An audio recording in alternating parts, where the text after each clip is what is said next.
ഇതാണ് ഇതിന്റെ മെയിൻ ആണല്ലേ. ശരിക്കും ഇതൊരു അന്യം നിൽക്കുന്ന ഒരു തൊഴിലാണ്. കാരണം ഇനി എനിക്ക് തോന്നുന്നു ഒരു 10 വർഷം മാക്സിമം. അതിനിടയ്ക്ക് വെച്ച് തിരുവനന്തപുരം ജില്ലയിൽ അത് ഏകദേശം ഫാക്ടറികളൊക്കെ ബാക്കിയുള്ള പ്രവർത്തനങ്ങളെല്ലാം തമിഴ്നാട്ടിലാണ്. ബാക്കിയുള്ള എല്ലാ പ്രവർത്തനവും തമിഴ്നാടാണ്.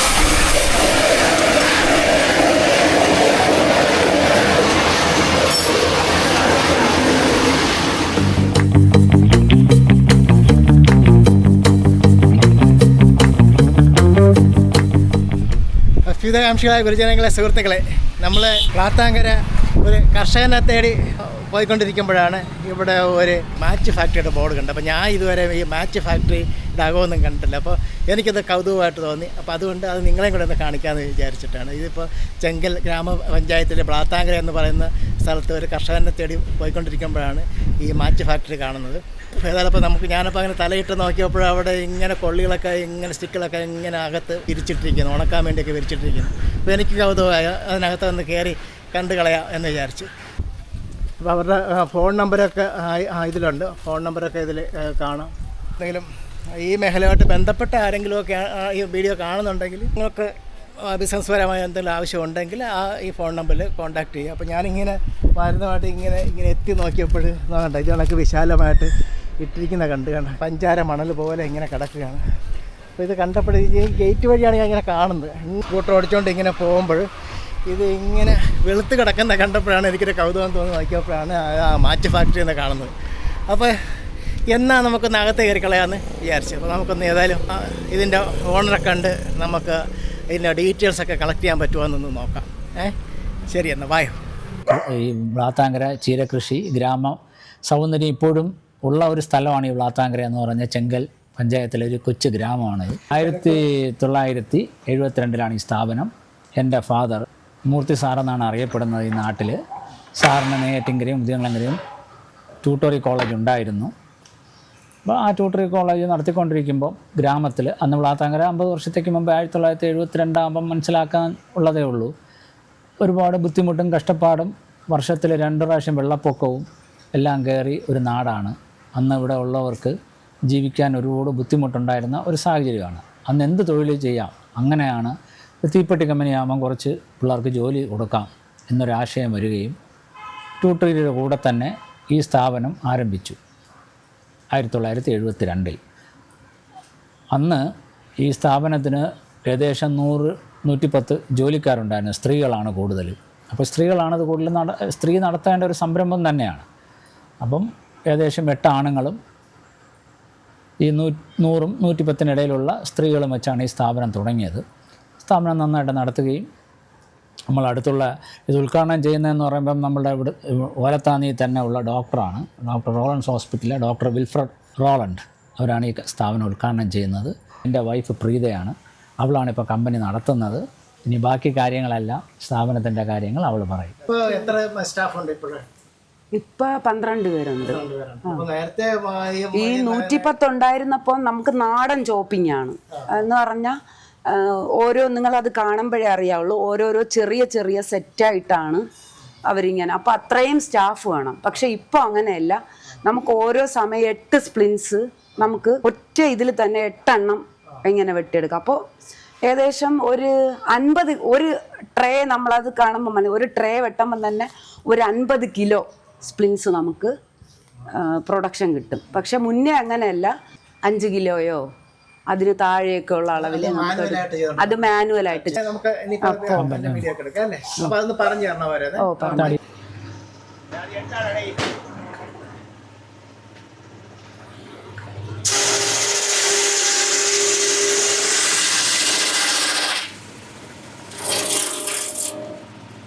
ബിജു മതിയാ? ബിജു മതിയാ ഇവിടെ?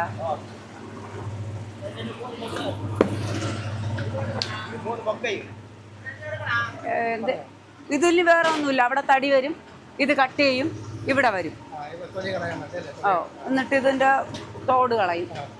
പിന്നെ അവിടെ അത് കാണിച്ചു തരാം.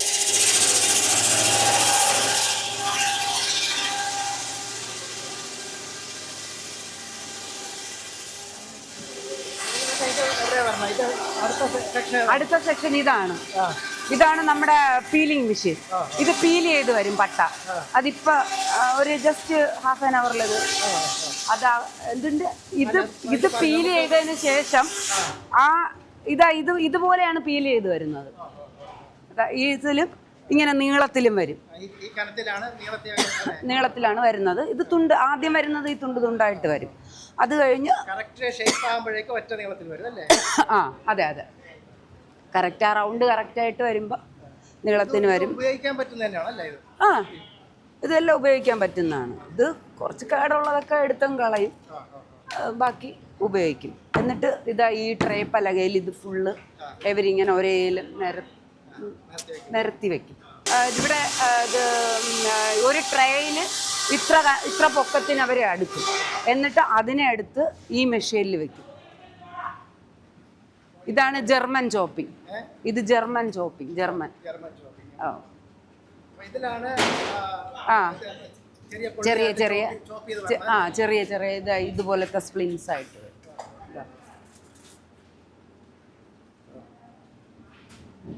ഇതാണ് പഴയ നാടൻ ചോപ്പിംഗ്. ഇതിന്റെ കാലഘട്ടം കഴിഞ്ഞിട്ട് വർഷങ്ങളായി. പക്ഷെ ഇത് ഇടയ്ക്കൊരാൾ വന്ന് ചോദിച്ചു, പക്ഷെ നമ്മൾ കൊടുത്തില്ല. നമ്മുടെ ഒരു മെമ്മറി ആയിട്ട് അങ്ങനെ. ഇത് ചോപ്പ് ചെയ്തതിന് ശേഷം നമ്മൾ ഈ കൺവെയർ വഴി അത് അവിടെ ക്ലീനിങ് മെഷീനുണ്ട്. പൊടിയെല്ലാം കളഞ്ഞിട്ട് ഈ ക്ലീനിങ് വഴി നമ്മൾ ഇവിടെ ഇടും. ഒരു ദിവസം ഇതിലിട്ടിട്ട് സൾഫർ വരും.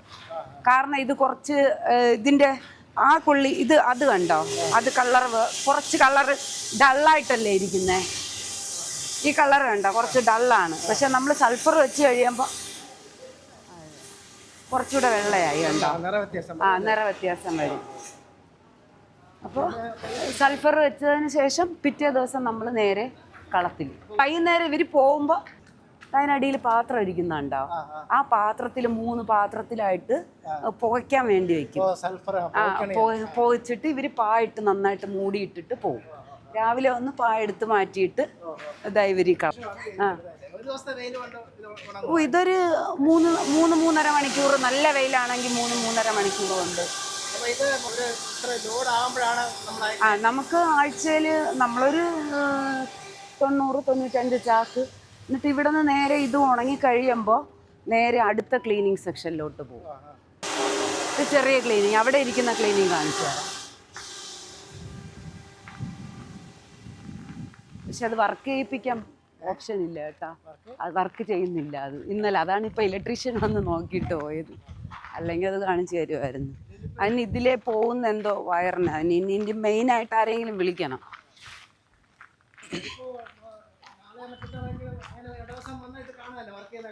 കാണാം.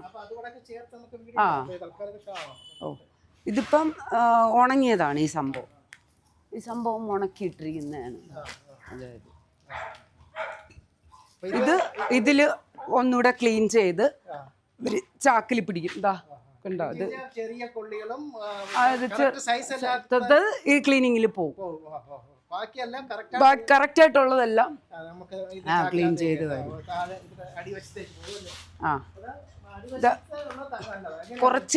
കുറച്ച് വേസ്റ്റ് ഒക്കെ ഇതിൽ പോവും. ബാക്കി കുറച്ച് വേസ്റ്റ് ഇതാ ഇതിൽ പോവും. നല്ല സാധനം ഇതുവഴി അങ്ങനെ. പിന്നെ ചാക്കിലാക്കി ലോഡ് കയറ്റും.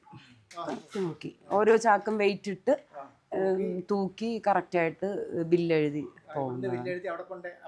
അവര് ഒന്നുകൂടെ അതിനെ തൂക്കി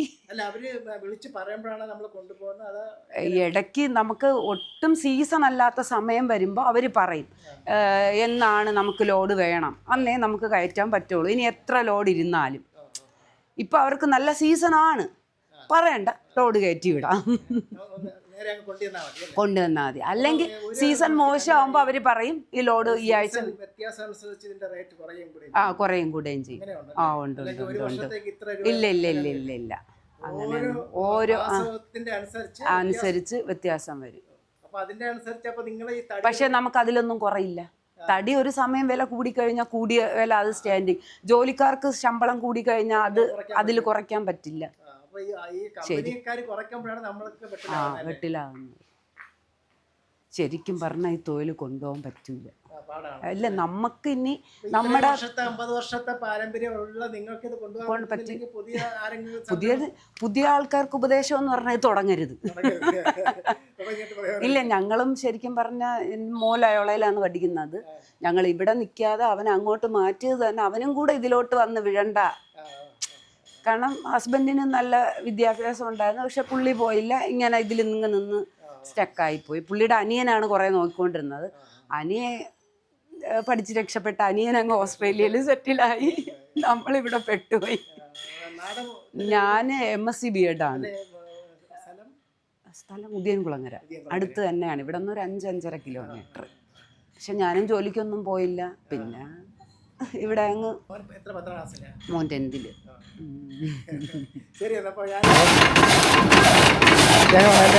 ഫാർമർ അങ്ങനാണ് എൻ്റെ മെയിൻ ആളല്ലേ.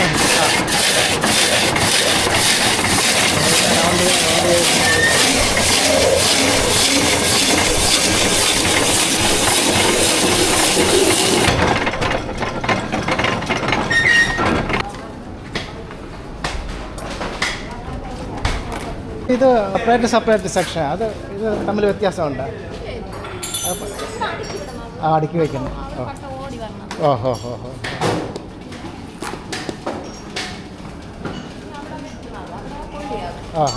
അത് ഇപ്പോൾ ഉടനെ തന്നെ കാണുമോ? കൊണ്ടുവരും.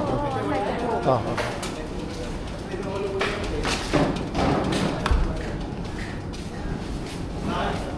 അമ്മച്ചി എത്ര നാളായിട്ട് ഇവിടെ ഉണ്ട്?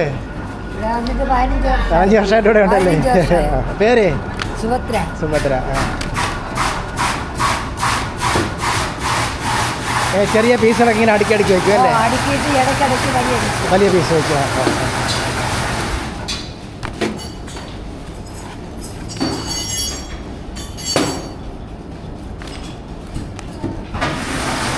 ആദ്യം ഒരു ലെയർ ഇത് ചെറിയ പീസ് വെച്ചിട്ട് അതിൻ്റെ മുകളിൽ അടുത്ത വലിയ പീസ്. അങ്ങനെയാണല്ലേ?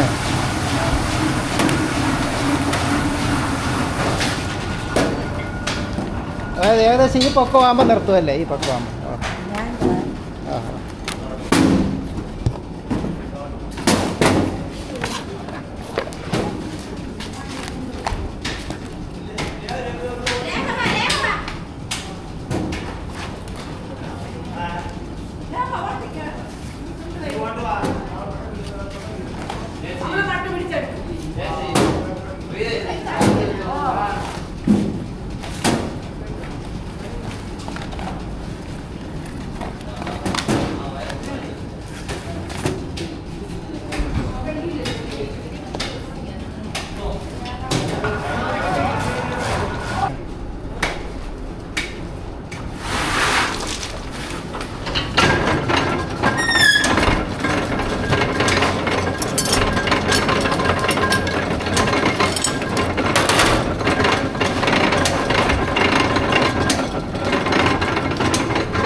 അടുത്ത ഇത്രയും തന്നെ അടിക്കാവോ? ഇനി അടുത്ത സ്റ്റെപ്പ് വയ്ക്കുമോ? എങ്ങനെയാണ്?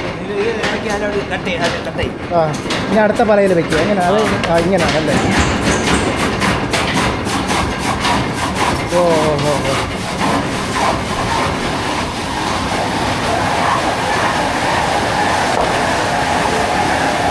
ഏകദേശം ഒരളവാകുമ്പോൾ ട്രോളിയിലങ്ങ് കൊണ്ടുപോകും അല്ലേ?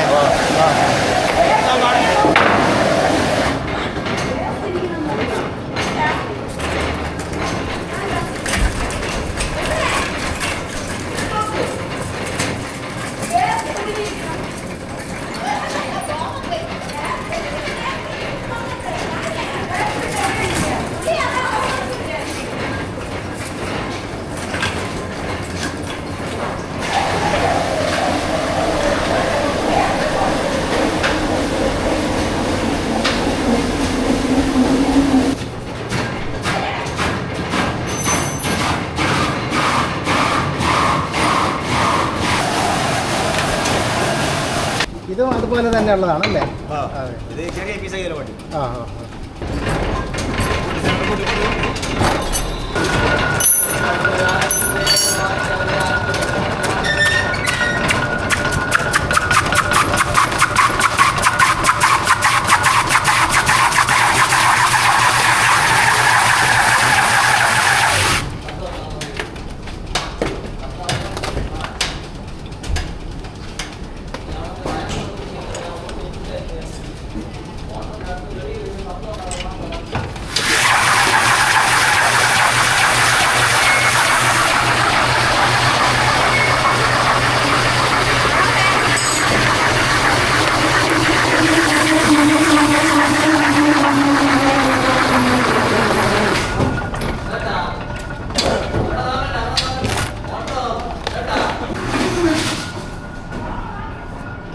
ഓ ഇതാണ് അതിൻ്റെ ബ്ലേഡ് അല്ലേ? ഓ ഓ ഓ ഇത് കത്തി ചെയ്തായിരിക്കുന്നത്. ഓ ഓ ഓ ആ ഇത് ഇങ്ങനെ വട്ടം മുറിക്കാനുള്ള അല്ലേ? ഓ ഓ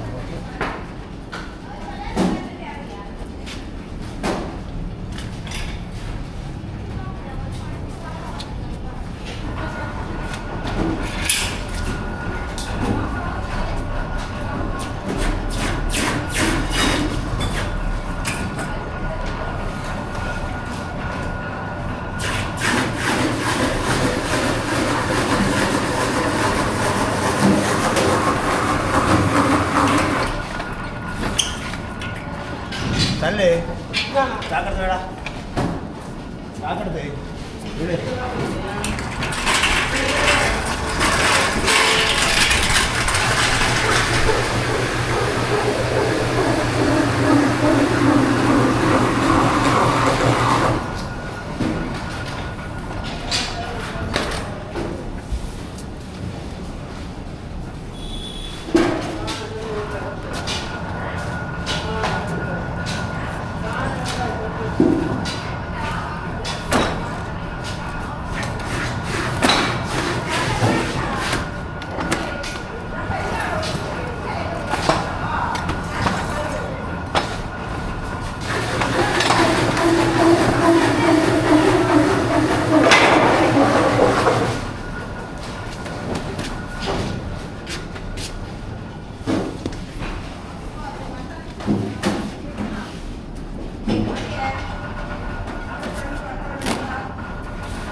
കേട്ടാ മതിയാ ആ അടിപൊളി കുഴപ്പമില്ല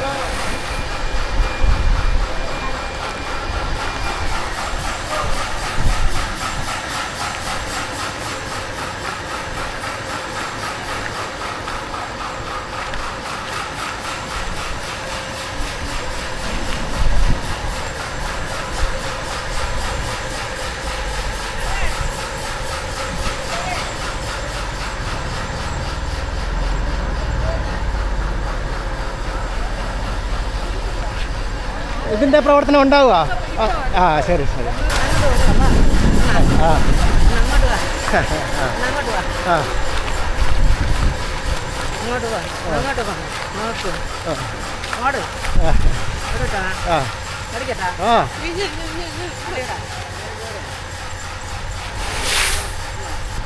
കറണ്ട് ശരിയായ എന്ത് പറ്റിയതായിരുന്നു കേബിളിൽ ഒരു വയർ ബ്രാക്കായി ബാക്കി നാളെ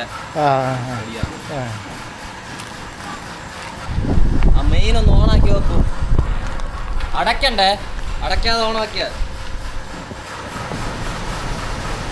ഇനി ഇവിടുത്തെ പ്രവർത്തനമാണല്ലേ ആ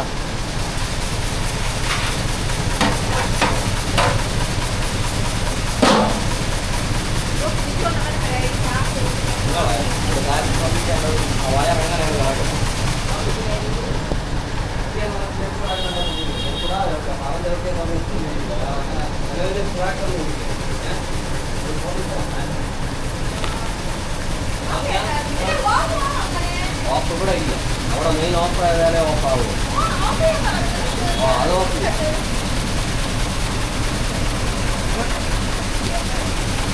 നിങ്ങൾ തന്നെയാണോ ഇതിൻ്റെ ഓപ്പറേറ്റിംഗ് എല്ലാവരും വരുക ഇപ്പം ഇത് ചെയ്യുമല്ലേ അല്ലേ ഇതിപ്പോൾ നല്ല കൊള്ളിയാണ് ഈ വന്നുകൊണ്ടിരിക്കുന്നത് അല്ലേ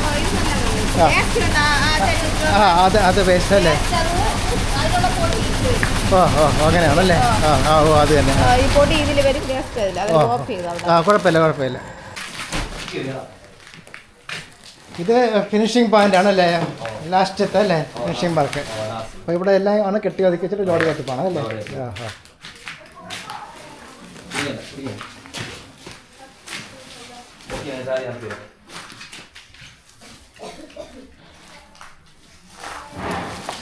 മരങ്ങൾ ഇവിടെയാണ് കൂടുതലുള്ളത്. പക്ഷെ ഈ മരങ്ങൾ അത്രയും തമിഴ്നാടാണ് പോകുന്നത്. പക്ഷെ അതിനെന്തെങ്കിലും ഒരു സർക്കാർ നമ്മുടെ ഭാഗത്ത് നിന്ന് എന്തെങ്കിലും ഒരു നിയന്ത്രണം ഏർപ്പെടുത്തിയിരുന്നെങ്കിൽ നമ്മളെ തൊഴിൽ കുറച്ചുകൂടെ സ്റ്റഡി ആയിട്ട് പോകുമായിരുന്നു. ഇല്ല അത് നമ്മുടെ കാലാവസ്ഥ. പിന്നെ നമുക്കിവിടെ ഒരു ലൈസൻസ് ഒക്കെ കിട്ടിയെടുക്കാൻ വളരെ പാടാണ്. നമ്മൾ സർക്കാർ ഓഫീസ് തോറും ഇങ്ങനെ നടന്ന് നമുക്ക് പാടാണ്. ഇനി ഒരു സംരംഭം നമുക്ക് തുടങ്ങാൻ പറ്റില്ല. ഇത് പണ്ട് ഡാഡിയായിട്ട് ചെയ്തു വെച്ചു, നമ്മൾ തുടരുന്നു. നമ്മുടെ മോൻ ഈ തൊഴിൽ കൊടുക്കാൻ നമുക്ക് താല്പര്യമില്ല. പിന്നെ ഡാഡി ട്യൂഷൻ ഫീൽഡുമായിട്ട് അങ്ങനെ നടന്നതുകൊണ്ട് മമ്മിയാണ് നടന്നുകൊണ്ടിരുന്ന രമണി. മമ്മിയും നല്ല ക്വാളിഫൈഡ് ആയിരുന്നു. പക്ഷെ മമ്മി ഈ ഫാക്ടറി നന്നായിട്ട് റൺ ചെയ്ത് കൊണ്ടുപോയി. ഇപ്പൊ നമുക്ക് ഫോറസ്റ്റിന്റെ ലൈസൻസ് കിട്ടാൻ വളരെ പാടാണ്. കാരണം കൊടുക്കില്ല. തടിക്ക് ടിമ്പറിന് ലൈസൻസ് ഇപ്പൊ ഫോറസ്റ്റിൽ നിന്ന് അനുമതിയില്ല. 2002 മുമ്പെയുള്ള 2002 മുന്നേ ഉള്ള ഫാക്ടറികൾക്ക് മാത്രമേ ലൈസൻസ് ഉള്ളൂ. അപ്പൊ ഇനിയൊരു കിട്ടില്ല. അപ്പോൾ നമ്മൾക്ക് പിന്നെ ഒരു കാര്യമെന്ന് പറയുന്നത്, നമ്മുടെ കമ്പനിയിൽ 12 പേരുണ്ടെങ്കിലും ഈ 12 പേരും സ്ഥിരമല്ല. അപ്പോൾ നമ്മൾക്ക് MSM രജിസ്ട്രേഷൻ ഉണ്ട്, ഫാക്ടറീസ് ആൻഡ് ബോയിലേഴ്സ് ഉണ്ട്. പക്ഷേ ഫാക്ടറീസ് ആൻഡ് ബോയിലേഴ്സ് വരുമ്പോൾ നമുക്ക് ഓട്ടോമാറ്റിക്കായിട്ട് പ്രോഡ ഫണ്ട് ഉണ്ട്. പക്ഷേ പ്രോഡ ഫണ്ട് ഈ 10 താഴെയും സ്റ്റഡി അല്ലാത്തതുകൊണ്ട് നമ്മൾ രജിസ്റ്റേർഡ് ആണ്. പക്ഷെ നമുക്കത് പറ്റില്ല. കാരണം 60 വയസ്സ് കഴിഞ്ഞവരും അല്ലെങ്കിൽ 2 വർഷം നിൽക്കും, അപ്പോഴങ്ങ് പോകും. അപ്പം നമുക്ക് 10 താഴെ പിന്നെ പ്രായം 60 വയസ്സിന് മുകളിലുള്ളവരും ഉണ്ട്. പിന്നെ മന്ദബുദ്ധികളുണ്ട്. അപ്പൊ ഇവരെല്ലാവരും നമുക്ക് നമ്മുടെ ഇപ്പൊ ഈ വരുന്ന 2 പിള്ളേർ തന്നെ നമ്മുടെ ഫാക്ടറി ആയതുകൊണ്ട് അവരിങ്ങനെ നമ്മളെ വിശ്വസിച്ച് വിടുന്നു. നമ്മളങ്ങനെയാണ്. ഇവരും എത്ര ജോലി ഇല്ലെങ്കിലും ഇപ്പൊ അവിടെ താഴെ വേറൊരു തീപ്പെട്ടി കമ്പനി ഉണ്ട്. പക്ഷെ അവിടെ നിന്ന് ഇവര് പോവില്ല. വേറെ ഉണ്ട്. അത് ഇവിടത്തെ ആദ്യത്തെ ഫോർമാന്റെ മക്കളാണ്. ആണ്. ഇത് ഈ പൊതുവെ ഈ തൊഴില് ഈ അന്യം നിന്ന് വരികയാണ്. അതാണ് ഇപ്പൊ സർക്കാരിൽ നിന്ന് എന്തൊക്കെ ആനുകൂല്യങ്ങൾ കിട്ടിയ ഇത് നിലനിന്ന് പോകുന്നതാണ്? സർക്കാരിൽ സർക്കാർ ഈ തടി കടത്ത് മാത്രം ഒന്ന് കുറച്ച് തന്നാൽ മതിയായിരുന്നു. ഈ തമിഴ്നാട്ടിലോട്ട് നമ്മൾ അതിനുവേണ്ടി വളരെ ഇവര് അസോസിയേഷൻകാർ നന്നായിട്ട് പ്രയത്നിച്ചു, പക്ഷെ ഒരു ഫലവും ഇല്ല. നമുക്ക് ഈ ചെറിയ കൊല്ല ആ സൈഡൊക്കെ നോക്കിയാൽ നമുക്കറിയാം. നമ്മളിപ്പോൾ പോയാലും തടി കയറ്റി നിർത്തിയിരിക്കുന്നതായിരിക്കും. അവർ ആ റൂട്ട് വഴി ലോഡ് കണക്കിനാണ്. കാരണം നമ്മളീ കൊള്ളി അവർക്ക് വേണ്ട, ഈ സ്പ്ലിൻസ് തമിഴ്നാട്ടുകാർക്ക് വേണ്ട. തടി എത്ര വേണമെങ്കിലും അവർ. അതുപോലെ തന്നെ ഗവൺമെൻറ് അവരെ പ്രൊട്ടക്ട് ചെയ്യും. അപ്പോൾ തടിയില്ലാത്തൊരു സ്ഥലത്ത് ഒരിക്കലും ഈ സ്പ്രിങ്സ് മാനുഫാക്ചർ ചെയ്യാൻ പാടില്ല. അത് കാരണമെന്ന് പറഞ്ഞാൽ ഗ്രീൻ ട്രിബ്യൂണലിൻ്റെ ലോ ആണ്. അപ്പം എവിടെയാണോ ഇപ്പം മരമില്ലാത്തടത്ത് ഈ കേരളത്തിൽ നിന്ന് മരം കൊണ്ടുവന്ന് അത് നടത്താൻ പാടില്ല. അതൊരു സ്റ്റാൻഡിങ് ലോ ആണ്. പക്ഷെ കേരളത്തിന് തനിതമായിട്ടുള്ള ഈ മട്ടി, ഇതിനറിയപ്പെടുന്ന മട്ടി തടിയാണ് പൊങ്ങല്യം അല്ലെങ്കിൽ പെരുമരം മട്ടി. ആ മട്ടി ട്രീ പ്ലാന്റേഷൻ കേരളത്തിൽ മാത്രമേ ഉള്ളൂ. പറമ്പിൽ പോയാലും കിട്ടും. അപ്പം നമുക്കതിൻ്റെ ലഭ്യത ഉണ്ട്. അപ്പോൾ ഈ ഇവിടെ നിന്ന് കൊണ്ടുപോകുന്ന കമ്പനികൾ തമിഴ്നാട്ടിലേക്ക് കൊണ്ടുപോകുന്നു. ഈ തടികളെല്ലാം ഇവിടെ ഉണ്ടായിരുന്നെങ്കിൽ ഇവിടെ കേരളത്തിൽ തന്നെ ഈ 10-30 കമ്പനി ഇപ്പോഴും നിലനിൽക്കുമായിരുന്നു. അപ്പോൾ ഒരു കമ്പനിയിൽ ഒരു 15-20 പിള്ളേർ വെച്ച് കണക്കാക്കിയാലും ഏകദേശം 500 ജോലിക്കാർ ഇവിടെ തന്നെ ചെയ്യുമായിരുന്നു ഈ ജോലി പല ഘട്ടത്തിലായിട്ട്. അപ്പോൾ അതിങ്ങനെ ഗവൺമെൻറ്റിൻ്റെ ഒരു അനാസ്ഥ കൊണ്ടാണ് പലപ്പോഴും ആയിട്ടും അതിങ്ങനെ തടി വ്യാപകമാണ്. നമുക്കിപ്പോൾ കിട്ടുന്നത്, ഞാൻ പുറത്ത് പോയി തടി മേടിക്കും, അതുകൊണ്ട് എനിക്ക് തടി കിട്ടുന്നു. പല കമ്പനിലും തടി കുറവാണ്, കിട്ടാത്ത അവസ്ഥകളുണ്ട്. കാരണം നമുക്ക് ഈ കർഷകർ നമുക്ക് കൊണ്ടുവരൂല. നമുക്ക് കൊണ്ടുവരാൻ അവർക്ക് ബുദ്ധിമുട്ടാണ്. പക്ഷെ അവർ ഗോഡൌണിൽ കൊടുക്കും, അല്ലെങ്കിൽ തമിഴ്നാട് കയറ്റി പോവും. ഇതിപ്പോ നിങ്ങൾ തടി ഡയറക്റ്റ് പോയി എടുക്കും? നമ്മൾ ഡയറക്റ്റ് പോയി എടുക്കുന്നത് കൊണ്ടുവരും. പക്ഷെ നമ്മൾ കൂടുതലും നമ്മില്ല, നമുക്ക് വണ്ടിയുണ്ട്, വണ്ടിയുണ്ട്, അതിനെ വെട്ടിക്കൊണ്ട് വെട്ടാനൊക്കെ ആളെല്ലാം ഉണ്ട്, എല്ലാ ടീമും ഉണ്ട്. നമുക്ക് ഇനി വീഡിയോ